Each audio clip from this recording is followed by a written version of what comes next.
जब मैं गुजरात का मुख्यमंत्री के रूप में वहां की सेवा कर रहा था, तो उस दौरान अहमदाबाद में भी सीरियल बम धमाके हुए थे और उनका षड्यंत्र तो और शहरों में भी था।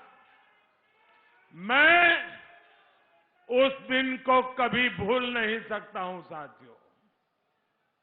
और उसी दिन जो लोग इन धमाकों में मारे गए थे, धरती खून से लाल हो चुकी थी। माताएं बहनें के आंसू रुकते नहीं थे। मैंने उस रक्त से गीली हुई इस मिट्टी को उठा करके मैंने संकल्प लिया था कि मेरी सरकार इन आतंकवादियों को पाताल से भी खोज करके सजा देगी।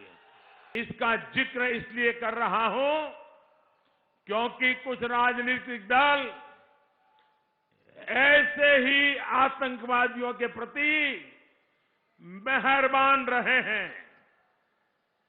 ये राजनीतिक दल वोट बैंक के स्वार्थ में आतंकवाद को लेकर नरमी बरतते रहे हैं। ये देश की सुरक्षा के लिए बहुत खतरे की बात है। यहां समाजवादी पार्टी का जो चुनाव सिंबल है ना, उनका चुनाव का निशान है ना, तो शुरू में जो बम धमाके हुए वो सारे के सारे बम धमाके उन्होंने बम साइकिल पर रखे हुए थे। आप देखिए, साइकिल पे बम रखे हुए थे और जहां लोग सब्जी वगैरह खरीदने के लिए आते हैं वहीं साइकिल पार्क करके चले गए थे और एक समय चारों तरफ ये साइकिलों पर रखे हुए बम धमाके फूटे।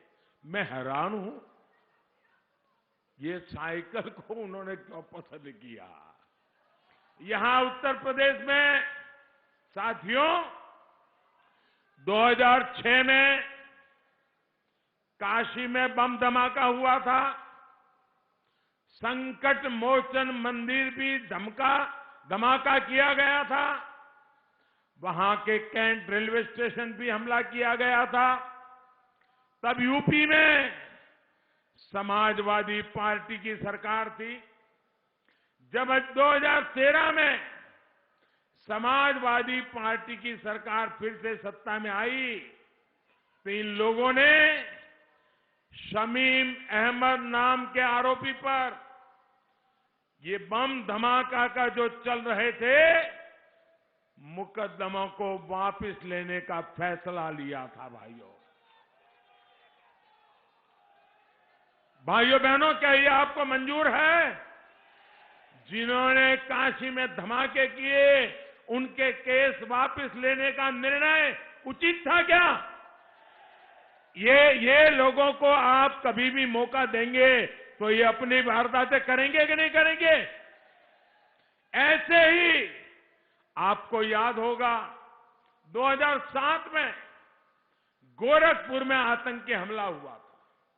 2013 में समाजवादी सरकार ने तारिक कासमी नाम के आरोपी से केस वापस ले लिया था, लेकिन अदालत इसके लिए तैयार नहीं हुई और फिर तारिक को समाजवादी सरकार ने केस विड्रॉ करने का निर्णय कर लिया था।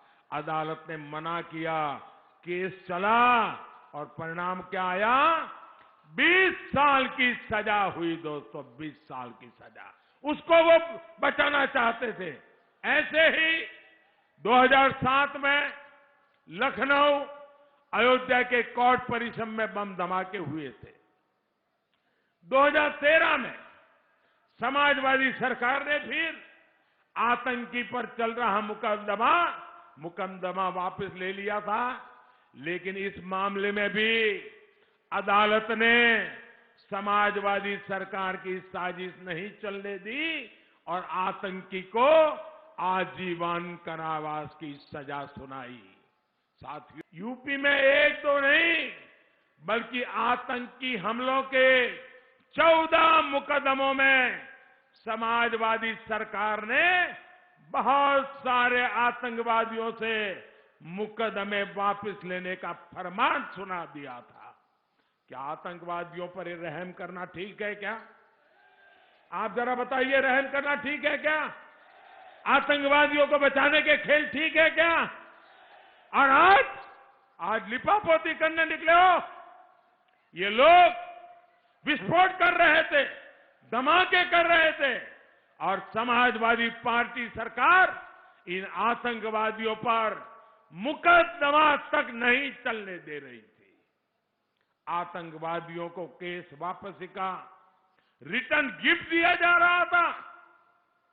इतना ही नहीं, समाजवादी पार्टी और कांग्रेस के नेताओं का रवैया और भी खतरनाक रहा है।